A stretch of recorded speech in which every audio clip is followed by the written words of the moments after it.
We'll start with the pranam mantras. Om Namo Bhagavate Vasudevaya. Om Namo Bhagavate Vasudevaya. Om Namo Bhagavate Vasudevaya. Narayanam Namaskrityam Naram Chaiva Narottamam Devim Saraswatim Vyasam Tato Jaya Mudiraye Nashtaprayeshu Vabreshu Nityam Bhagavata Sevaya Bhagavati Uttama Shloke Bhaktir Bhavati Naishtuki Krishnaya Vasudevaya Devaki Nandanaya Cha Nandagopa Kumaraya Govindaya Namo Nama Namo Vishnupadaya Krishna Prashtaya Bhutale Srimate Bhaktivedanta Swami Niti Namine Namaste Saraswate Deve Gauravani Pracharine Nirvishesha Shunyavadi Pashyatya Deshatarine Jai Shri Krishna Chaitanya Prabhu Nityananda Shri Advaita Gadadara Shivasadi Gaura Bhakta Vrinda Hare Krishna Krishna Krishna Hare Hare Hare Rama Rama Rama Hare Hare Mukam Karoti Vachalam Pangam Langayate Girim Yatkripa Tamaham Vande Shri Guru Dinatarinam Paramananda Madhavam Shri Chaitanya Mishwaram. My humble obeisances to all the Matajis who are there in this meeting today for hearing sorry, for hearing the nectarian pastime of the Lord. Today I have been given the service by Sharanya team to narrate the pastime of Krishna extinguishing the first forest fire. Though we all had a low Janmashtami festival, the pastimes of the Lord are so enchanting that it fills a vacuum in our heart. So, from wherever we are seated, let us all transform us to the holy Dham of Vrindavan. Whenever we hear a pastime, we have to be in the pastime, and that's when we'll be able to connect ourselves and imbibe the takeaways in our lives. So now we are almost in Vrindavan. Let us imagine ourselves in the holy Dham of Vrindavan, the holy Dham of Vraja. So it so happened in the Kaliya pastime. I will not repeat the same thing, but just to have a gist of what this particular pastime says in the Srimad Bhagavatam 10th canto, 17th chapter.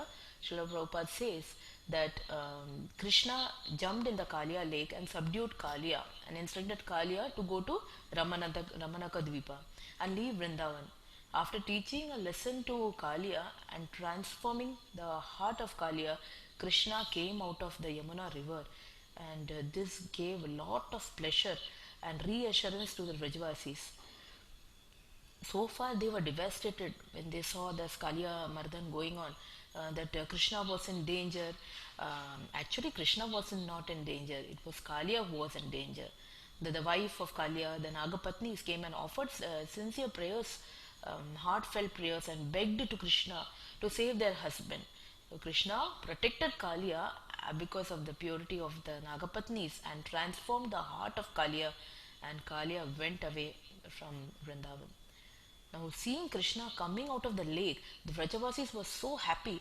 They felt as though their life and soul has come back. When Krishna rose out from the lake, all the vegetation, the flowers, plants, and trees which were dead all came back into life since Krishna purified the river waters of the Yamuna river. Even Nanda Maharaja, Yashoda Maya embraced Krishna. All Vrajavasis, elderly gopas, gopis, animals, cows were so happy. Balramji was extremely happy. They were bathing Krishna with tears of love. The Brahmanas assembled there told, "Oh Nanda Maharaja, what a good fortune! Today your son has been protected by a great calamity from Kaliya by the grace of Narayana." Now, Garga Muni had already predicted during Krishna's name giving ceremony that Krishna has Narayana Samogunai. Means that Krishna has qualities equivalent to Narayana. We know Krishna is the source of all, Narayana also, but The Vrajavasis are accustomed to think Krishna as a dancing child and not God, or not as a creator, maintainer, or destructor of the entire universe or cosmos. They always saw Krishna as their adorable child. So they thought that by the Supreme Lord Narayana's grace or Vishnu's grace, Krishna has been protected from this calamity. Various pastimes we have heard even Yashoda Maya saying, "Oh, the Supreme Lord Vishnu has saved my child." Now the Brahmanas told Nanda Maharaja, this is an occasion to celebrate. So you should give charity to the Brahmanas, and it's a occasion for rejoicing the coming back of Krishna from the poisonous serpent Kaliya's pangs. Now Nanda Maharaja was very happy, and he was learn about giving charity. One should learn from Nanda Maharaja. So Nanda Maharaja very happily gave charity to the Brahmanas with great pleasure, and the Brahmanas gave blessings to Krishna. This is one of the lessons we have to learn. When we are giving charity, we have to give it from our heart, not keep anything within our heart like, oh, I am giving part of what I have. The Yashoda Mata was also crying constantly. Torrents of tears were pouring from her eyes on the body of Krishna out of her deep affection for Krishna. Now, as all these loving, emotional, enchanting exchanges between the gopis and gopas and Krishna were going on, none of the Vrajavasis were inspired to go back to their houses. They came all the way from their houses to the bank of the Kalia lake. So much time from the middle of the day they were spending on the banks of Kalia, seeing what is happening and with this whole pastime. Now they never thought what will happen to my house and belongings, or what will happen to my property. Will any robber come? Absolutely no anxiety for their own assets or properties. These gopas and gopis left and came for Krishna's safety. Now that Krishna has been protected, they could have told, "Ha, now Krishna is safe, and now we can go back to our houses and sleep comfortably." No, they were not thinking like that. They were so charmed and attracted to Krishna's beauty, sweetness, and qualities. They did not feel like leaving Krishna and going back to their houses. They all unanimously felt, that let us spend our night on the bank of river Yamuna today. No one wanted to leave Krishna. These all exchanges of sweetness between themselves and Krishna charmed their hearts so much that they wanted to spend time with Krishna alone. So, when such intense loving exchanges happen between two people, they don't feel like leaving each other's company. None of the animals or elderly gopas, younger gopis, or his friends, none of them had an inspiration to go back home. Krishna also agreed. Then Nanda Maharaja agreed. Nanda Yashoda Mata agreed. Mother Rohini agreed. Balram also felt, yes, yes, yes, we should also spend time to Krishna on the banks of the river Yamuna. This is the uncontrollable attractive potency of Krishna. When someone loves Krishna, one cannot tolerate even a moment of separation from Krishna. Even we know in the pastimes of Lord Sri Chaitanya Mahaprabhu, even when one comes into a company of Krishna, they cannot leave Krishna's company even for a moment. All the Vrajavasis are in the purest state of consciousness of love of Godhead. Somehow, due to now they are while they are resting on the banks of river Yamuna, uh, and it was a summer time, and due to the summer heat, there was a huge forest fire in the midst of the night. Now, as the Vrajavasis were sleeping peacefully in the company of Krishna, the whole forest was burning. The devastating forest fire started attacking the Vrajavasis from all sides. Srila Sanatana Goswami and Srila Vishwanath Chakravarti Thakur says this forest fire would have been a friend of Kalia and had come to avenge the atrocities committed by Krishna on their loving friend Kalia. See, such a great friend he was. Or perhaps they also say the forest fire was manifest like a demon who was Kamsa's follower. So these are the two and the lessons. I mean, the Acharya say about who the forest fire was. Now, getting the heat of this forest fire, the Vrajavasis awoke and were in deep anxiety. Just now we came from a calamity of from the poison of serpent Kalia, and now another calamity in the form of forest fire has come to attack us. Now, what the Lord says, in this material world, whether we are devotees or non devotees, calamities are bound to happen. Padam padam yatti padam klesham. In any calamity, a devotee or non devotee depicts different reactions. Now, what do non-devotees do? They run helter skelter, or they get tension, or they get into depression, or suicidal, or they ask an astrologer, or make a deal with some demigod, or they try to curse the Lord. Why have you done this to me? I am so sincere. I have not done any sins. It so happened when I went to the one of the devotees passed away, and only she was practicing in the house. And when I went to pay respects to the devotee, the family members were saying, "See, Mataji, Krishna did not protect my mother." So this is an understanding people have when calamities dawn on them. But what about devotees? They immediately remember the Lord. We remember Lord in all the occasions, but whenever it comes to calamities, the opportunity is double times manifold. We have heard about Draupadi, Uttara, Kunti Maharani, the Pandavas. So these calamities are the opportunities to take more shelter of the Lord. This is the best blessing for the devotees by the Lord. The residents of Vrindavan took shelter of Krishna, though by his spiritual potency he appeared like an ordinary human being. The Krishna can do anything, that he has that potency.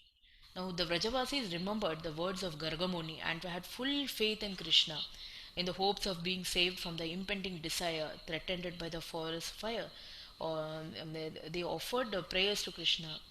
Krishna Krishna Mahabhaga He Rama Mata Vikrama. I'm sorry, He Rama Mita Vikrama He Sagora Tamovahnis Tavakan Grashate Hina. They were seeking shelter of Krishna and Balram out of love. Not that they were treating them as a supreme personality of Godhead, but out of their intense love, they naturally take then the names of Krishna and Balram, that they can protect us. And they say that, "Oh Krishna, oh Balram, this forest fire is attacking us. Please do something to save us. We are dependent on you." So, now why are they saying this? And what they were most worried of, why they were saying these words, they were most worried of the separation from his lotus feet. Their thinking is different. They are worried that if we die, then who will protect Krishna? Who will give him food?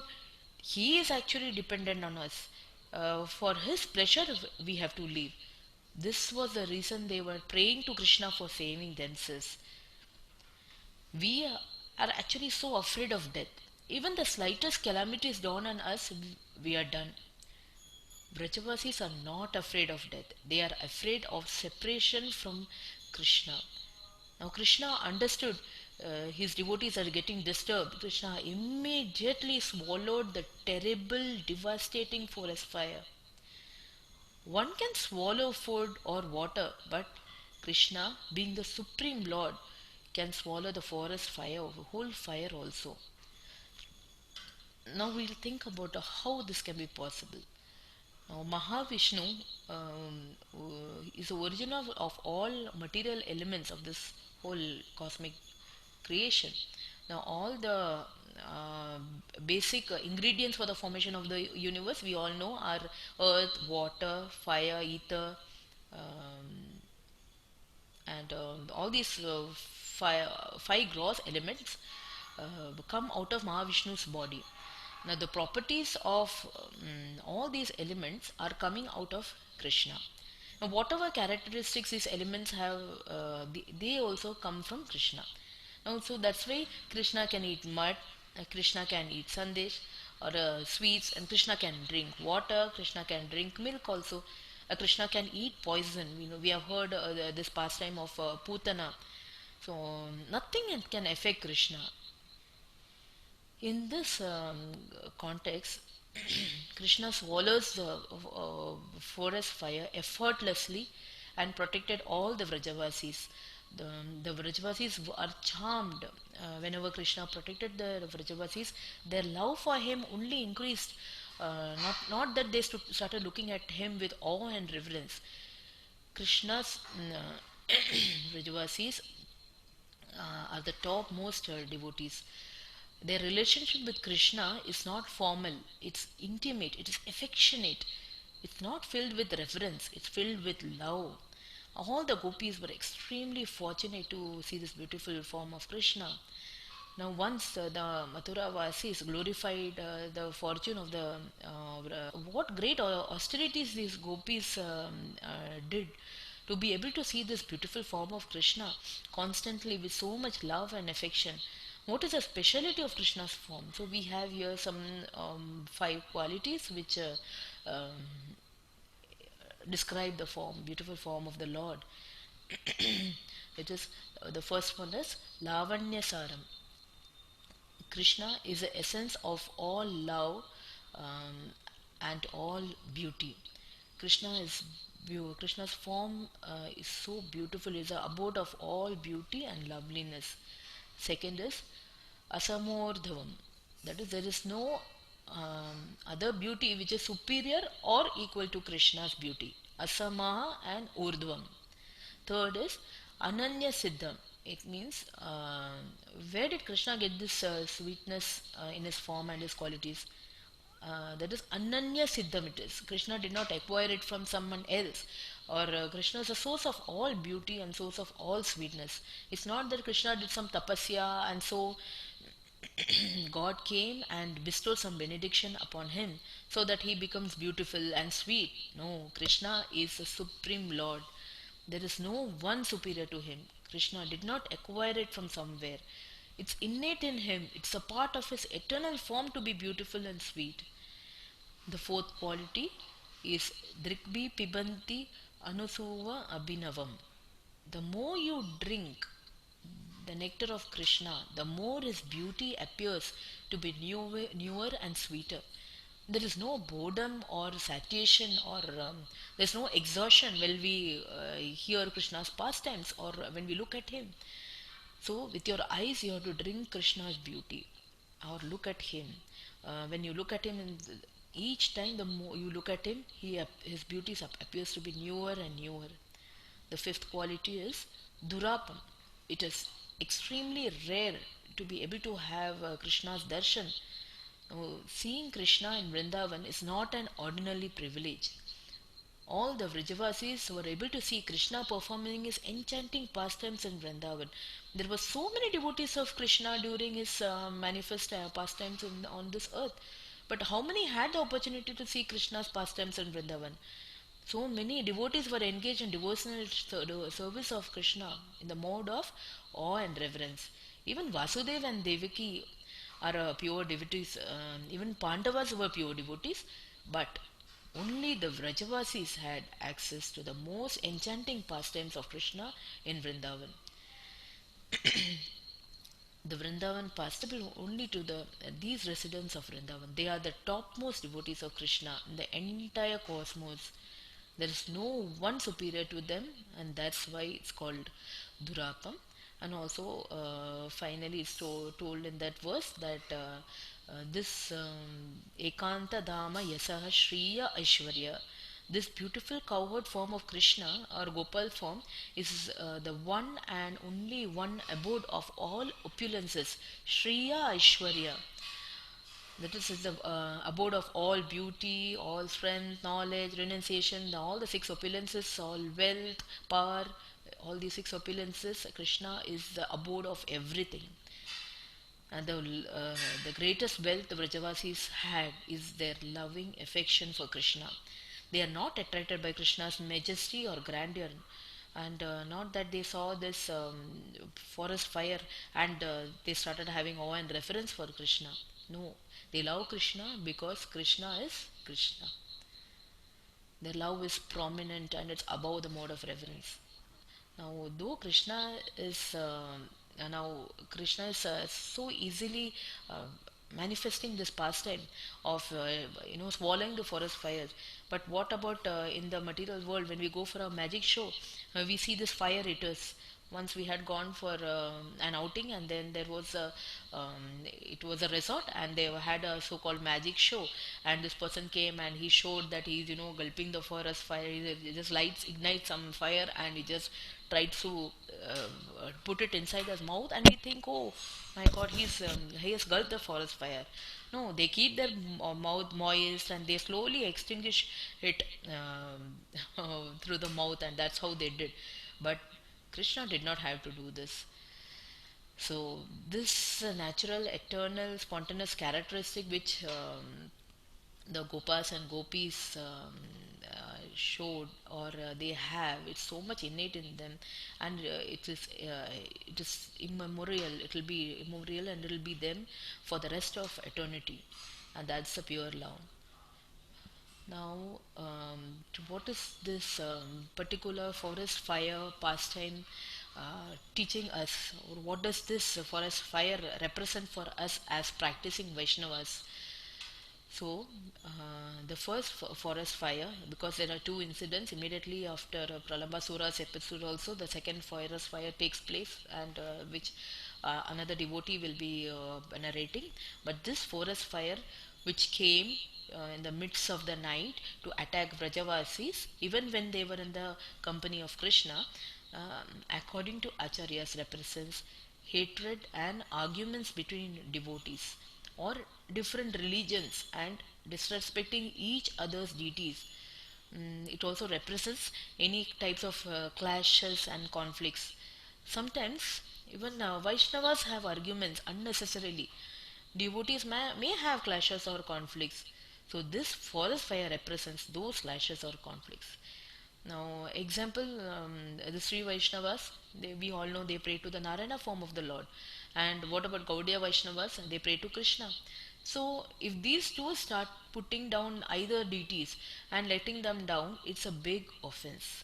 Now, if the Gaudiya Vaishnavas think, oh, these Sri Vaishnavas, they don't understand the supremacy of the Lord. They don't know about Goloka. They don't know Krishna's Madhurya Leela.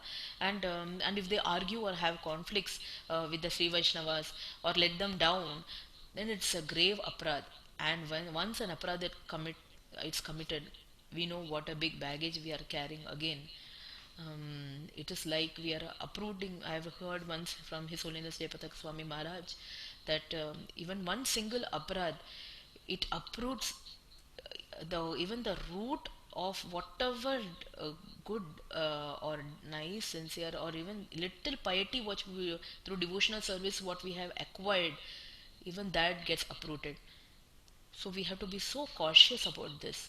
So I would not touch about the aparat part of it, but let us focus on what this teaches this anartha teaches us.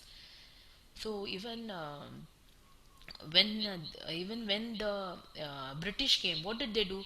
They saw that the Mughals were fighting, with each other, and even with the Hindus, and so this gave them a very good arena, to create a divide and rule policy. And then what happened? We were prey to their rule. So this is what happens even in any devotional community who is falling prey to these kind of ill actions or thoughts.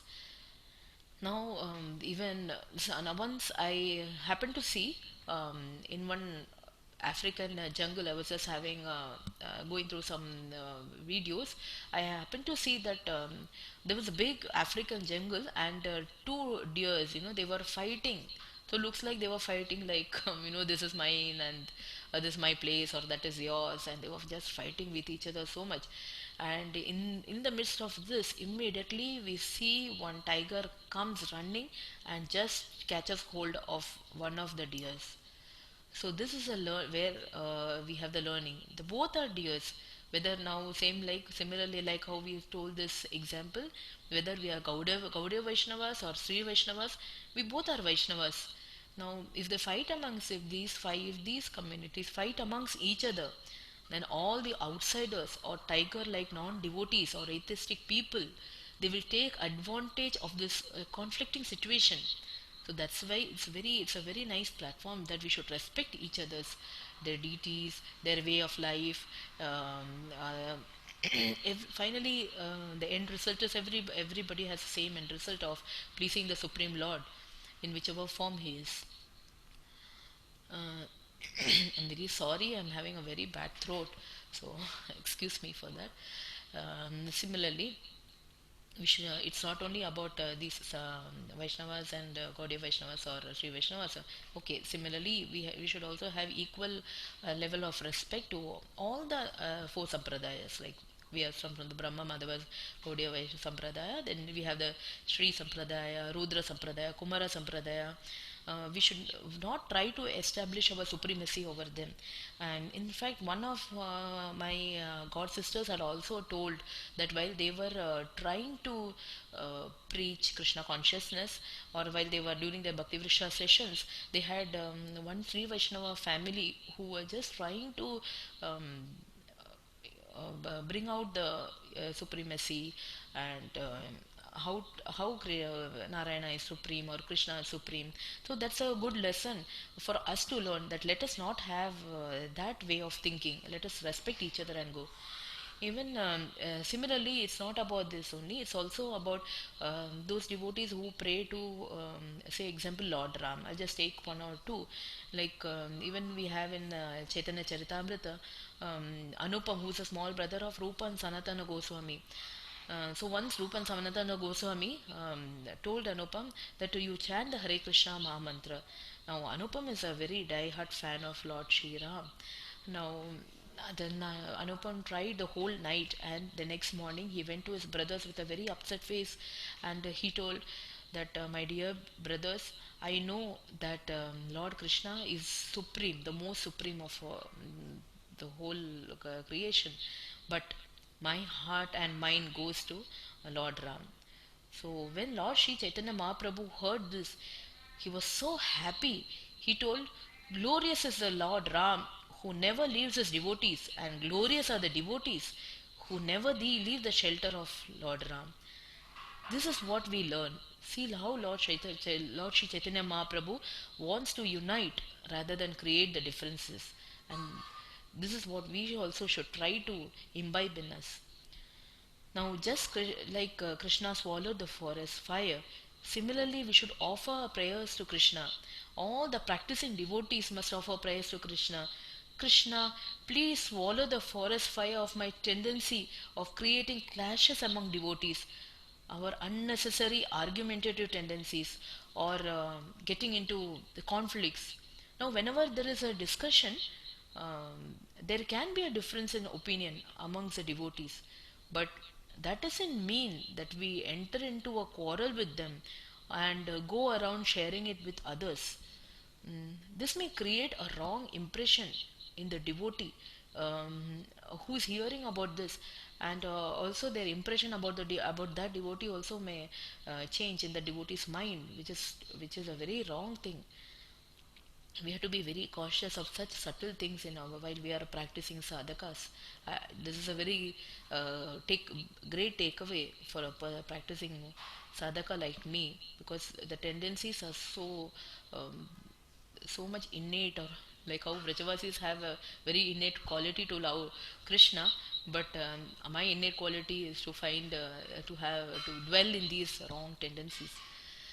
So every devotee actually is an individual, and every individual has an individual opinion in one's efforts to render service to Krishna. Like sometimes some devotees may tell that I shall offer red color dress to the deity, and other feels that no, I should offer a yellow color to the Lord. We have heard many Jagannath pastimes also, about once a king offering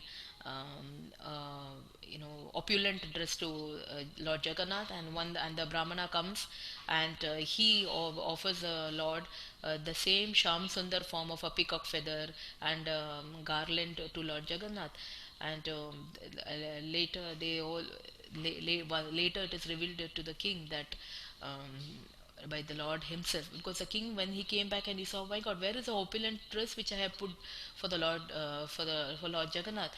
And he was very much feeling bad, and all the pandas told, you don't, you know, this happens every time you dress up and go, and that brahmana comes and he puts this Vrindavan form for the Lord. So that's a mood. The king is in this mood of reverence, and he is in the mood of Vrajavasi. He wants to see the Lord in that form. But then once Jagannath also reveals to the king that okay, I am appreciating this attire also which you are giving, but sometimes you can put me this attire, and you can otherwise dress me up. Please appreciate the Vaishnava, the Brahmanas dressing me like in the form of Sham Sundar. So this way, Krishna does not differentiate, but it is we who have our tendencies to feel that okay, what I am doing is right, and this is what the Lord will like. In this context, His Grace, I've heard His Grace Radhesham Prabhu, he told that while constructing the NVCC temple, some pujaris they wanted the deities in the altar in such a way that it will be on the rails. Now, suppose if we want to celebrate a festival, then we can push the deities there backwards, or make a beautiful altar like Vrindavan with kadamba trees and forests and show deers and for peacocks and cows, and will have a very festive background that day. Now, when they consulted his Radhesham Prabhu, and Prabhuji told, okay, I will consult with the DT ministry. Now, when the DT ministry heard this, they told, how can you do this? The canopy is so heavy. What if it falls on the Lord? And is it right to push the Lord front and back? No, it's absolutely wrong. So, okay, fine. So that is a mood of service. So what do these both devotees, sect of devotees want? Both are taking, they both want for the pleasure of the Lord, and also so that their seva is done in the best way. Finally, of course, they went as per the decision of the DT ministry, and they have installed Radha Vrindavan Chandra on the altar there only, without the trails. But what we have to learn from this, that approach towards the service, one should not get into a situation of arguments or competition or quarrels. This is a tendency of fire. What is the tendency? What is the characteristic of fire? Fire is hungry for fuel, and how much ever fuel you put to the fire, it goes on blazing. Fire doesn't say, "Ah, enough. Now I'm happy." So I that reminds me of so many incidents of, one, even one tinge of the sari, or tinge of any cloth getting just touching a spark of the fire, and the whole thing gets lit. So similarly, this fire is in the heart, say, has the same tendency. It will go on creating that tendency in us, and this results in all this Vaishnava discord, or arguments, or argumentative nature. So all these selfish desires are nothing but our egoistic tendencies, because we are desirous of satisfying our ego. Now, this is a battle against Maya. Maya is always attacking us, because her service to Krishna is to filter and send only those who have love for Krishna. Maya will be attacking us every moment, defeating us. We have to be aware and wake up. Now we know how this coronavirus, now we are in the pandemic situation. How does this coronavirus affect us? It comes and sits in us within, just might be just by a spark of association with another person who is having the virus, and it comes and dwells in us, and slowly and steadily it takes control from within, and finally when it shows on our body, by that time it's too late. At many instances we are based on our bodily reaction, we are safe too. But this is a very good thing what we can connect with respect to the forest fire. Similarly, the Maya also can conquer us and create rifts in our minds or thoughts which we don't know are detrimental to our spiritual life. Maya's special attack is to create our own agenda against the agenda of the community of devotees. So, at times we are at odds with the mode of Srila Prabhupada's mission. And what happens because of this discord amongst devotees? It also we know about this happening even in the Gaudiya Mutt after Srila Bhaktisiddhanta Saraswati Thakur Prabhupada left. But what was there was also discord among devotees, and though so many mutts Srila Bhaktisiddhanta Saraswati Thakur had established, but then what stand did Srila Prabhupada take? I was reading in the Srila Prabhupada Leelamrit. Prabhupada only wanted to serve Krishna and please Krishna. That was his only agenda. And that's what we all have to try to imbibe in our devotional life. That's because why do we fall prey? Because Maya is so strong and our bhakti is weak. So we should pray to Krishna to please swallow this forest fire of my conflicting tendency, my tendency of getting into arguments with devotees, for satisfying my false ego, quarreling tendency, or tendency of being too opinionative. That is very, very the most I would say the opinionated this I have seen. It might be true in my case. That's where we always fall prey to this wrong tendencies, and then there's a whole baggage again that we are creating. Now, with respect to this tendency, what do our acharyas say?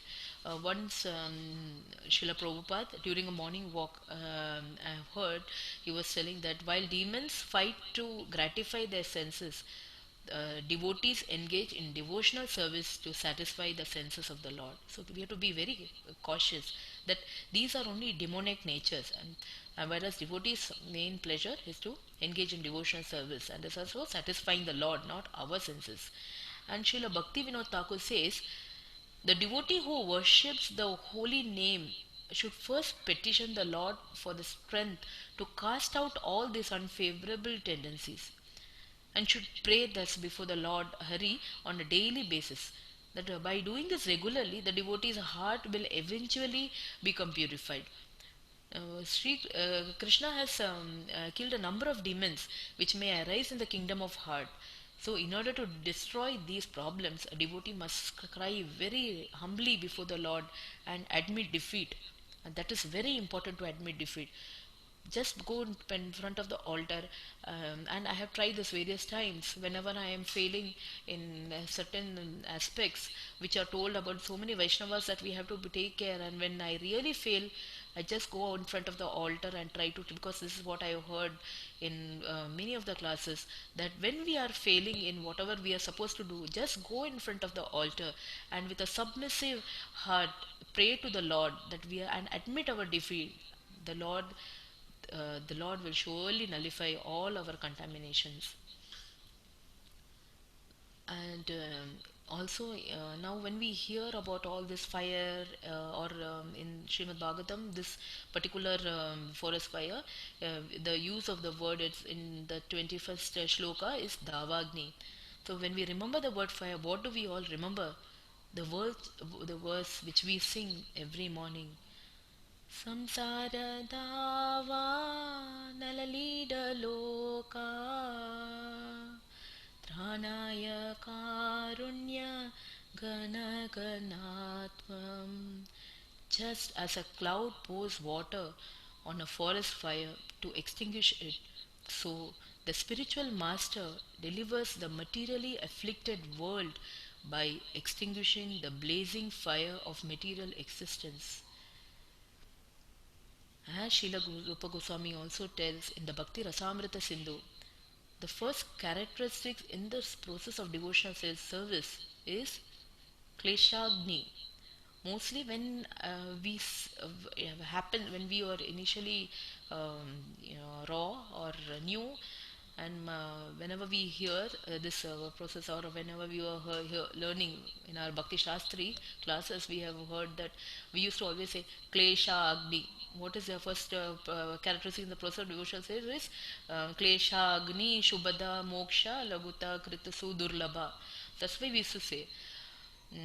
But it's not Klesha Agni. It's Klesha, that means calamities, and Gni. It's not Agni. Gni means to destroy. So, devotional service or bhakti yoga to Krishna is the only way by which we can destroy the various kleshas within our heart. And like how Bhakti Rasamrita Sindhu stated, klesha or kleshagni subhada moksha laguta krit su durlabha. That is, what does this devotional service bring? Shubhada, auspiciousness. So rather than trying to think ways and means to detach from this aprad, it's easier to try to attach our mind and senses to the lotus feet of the Lord and serving his wonderful devotees. It's just like how we want to distract a child. If a child is, so adamant and he wants, earlier it used to be the remote, and now it's the mobile. So if you want to distract the child from his using the mobile, what do we do? What should we do? We should give him something what attracts him more, rather than my mom. Might be some very nice toy which he likes to play, or something colors. So something like that we have to give.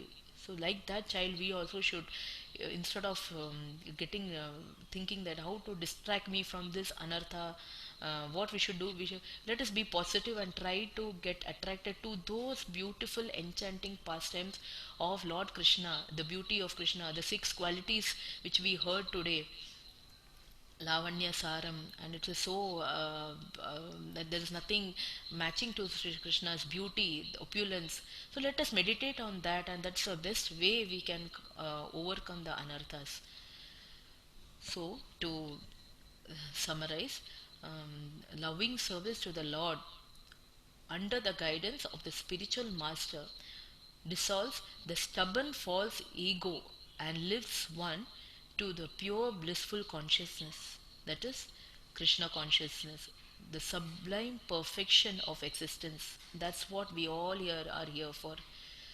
By serving the lotus feet of the servants of the servants of the servants of the Lord, so that one day we can aspire to go back to the spiritual world, to that abode of Krishna and Srimati Radharani, from where, because of our envious tendencies, we parted and came to this material world. The fire of devotional service to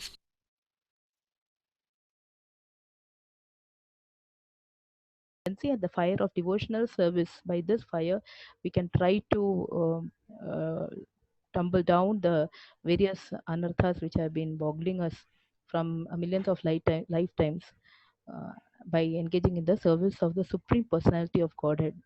So thank you so much. I just wanted, I seek your blessings. If there is, I would like to give this privilege to any devotees in this Sharanya group, that any day down the line, I will be always there around in the temple. But if you see that I am parting with what I have spoken today, then please remind me, Radha Pavani, this is what you spoke and this is what you are acting. So it would be a very great alert for me, and I seek your blessings, that I have all these I have spoken by hearing from some verses from a reading from Srimad Bhagavatam, then various spiritual masters in our movement, and various devotees who have given very wonderful classes. Just try to narrate the pastime. In how I know I don't have any qualification to speak so much, but as a service, I had tried to explain what the pastime meant and what is that we have to take away from this pastime.